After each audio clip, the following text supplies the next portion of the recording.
உச்சக்கட்ட அசிங்கம், அதிக குடிப்பழக்கம், காமெடி நடிகர் வடிவேலுக்கு நேர்ந்த மிகப்பெரும் சோகம், ஒட்டுமொத்த தமிழக மக்களையும் உச்சக்கட்ட கண்ணீர்ல மூழ்க வச்சிருக்கு. தமிழ் சினிமாவுடைய மிக முக்கியமான காமெடி நடிகர்ல மூத்த காமெடி நடிகர் வடிவேலு. இவர நாம எல்லாரும் வைகை புயல் வடிவேல்னு செல்லமா அழைப்போம். அந்த அளவுக்கு சினிமாவுல தனக்கென ஒரு பெரிய சரித்திரத்தையே படைச்சவரு வடிவேலு.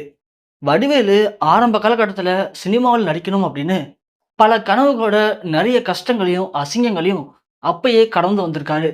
அப்படி அந்த கஷ்டத்தையும், அசிங்கத்தையும் கடந்ததுனால தான் இன்னைக்கு அவரு தமிழ் சினிமால பெரிய சாதனையும் படைச்சிருக்காரு. அப்படி ஆரம்பத்துல அவருக்கு ராஜ்கிரனும், விஜயகாந்தும் தான் வாய்ப்பு அளிச்சாங்க. அந்த வாய்ப்புகள ரொம்ப அழகா பயன்படுத்திக்கிட்டாரு வடிவேலு. அப்ப இருந்த செந்தில் கவுண்டமணியவே ஓரங்கட்டி, வடிவேலு அதன் பிறகு பண்ணக்கூடிய காமெடி, குறிப்பா செந்தில் கவுண்டமணில கூட கவுண்டமணி செந்தில அடிச்சு தான் பிரபலமானாரு. ஆனா, இங்க வடிவேலு தான் கூட ஒரு செட் ஆஃப் காமெடியன்ஸ சேர்த்துக்கிட்டு, அவங்கள்ட்ட அசிங்கப்படுற மாரியும், அவங்க கிட்ட அடி வாங்குற மாரியும், தன்ன ரொம்ப ரொம்ப இழிவுபடுத்தி மத்தவங்கள சிரிக்க வச்சு, அதன் மூலியமா தனக்குன்னு ஒரு நகைச்சுவை இமேஜ கிரியேட் பண்ணிட்டாரு வடிவேலு.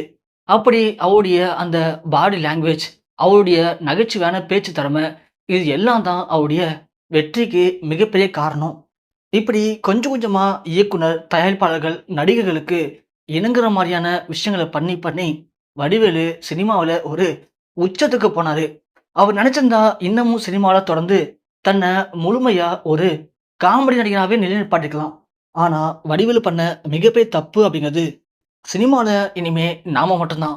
நம்மள யாராலயும் ஒண்ணும் பண்ண முடியாது அப்படிங்கிற ஒரு தலகணத்துல அவரு ஷூட்டிங் ஸ்பாட்டுக்கு சரியா போகறதில்ல. சரியான கமிட்மெண்ட்டுக்கு நடிக்கிறதில்ல. நெறைய இயக்குனர்கள், தயாரிப்பாளர்கள கொஞ்சம் இழுக்கடிச்சாரு.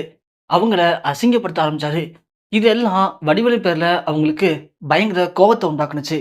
இதனால நடிகர் சங்கத்துல வடிவேலு 10 வருடம் சினிமால நடிக்கக்கூடாது அப்படின்னு ஒதுக்கி வச்சாங்க. அதனால தான் நடிகர் வடிவேலு சினிமாவுல சில வருடங்கள் நடிக்கவே இல்ல. இந்த 10 வருடம் கழிச்சு சினிமாவுல மீண்டும் நடிக்கணும் அப்படின்னு பல கனவுகளோட தன்ன முழுசா மாத்திக்கிட்டு வந்த வடிவேலுக்கு சினிமால வாய்ப்பு இல்ல. எல்லாருமே வடிவேலுவ இதுக்கு மேல எங்களால நம்ப முடியாது அப்படின்னு வடிவேலுவ ஒட்டுமொத்தமா நினைச்சுட்டாங்க. இருந்தாலும் வடிவேலுக்கு சினிமா சாதிக்கணும் அப்படிங்கிற வெறி இன்னும் தீரல. ஏன்னா, ஒரு காலத்துல சினிமாவ தன் கையில கட்டி போட்டு வச்சிருந்தானே அப்படின்னு அந்த வெறியில சில இயக்குனர்கள்ட்ட ரொம்ப அதிகமா கெஞ்சி கூத்தாடி வாய்ப்பு கேட்டு நடிச்சிருக்காரு. அப்படி ஒரு படத்துல நடிக்கும்போது அந்த இயக்குனர் வடிவேலுவ பயங்கரமா அசிங்கப்படுத்தியிருக்காரு. அது வடிவேலுக்கு உச்சக்கட்ட அசிங்கத்த ஏற்படுத்தியிருக்கு. ஒரு காலத்துல எப்படி இருந்தோம்? லாஸ்ட்ல இப்படி ஆயிட்டோமே! அப்படின்ற அந்த அசிங்கம் தாங்காம வடிவேலு குடிப்பழக்கத்துக்கு அடிமையாகி, அந்த குடிப்பழக்கத்துல அவருக்கு நடந்த மிகப்பெரும் சோகம், ஒட்டுமொத்த தமிழ் சினிமா திரைப்பிரபலங்கள், தமிழக மக்கள் அனைவரையும் உச்சக்கட்ட கண்ணீர்ல மூழ்க வச்சிருக்கு.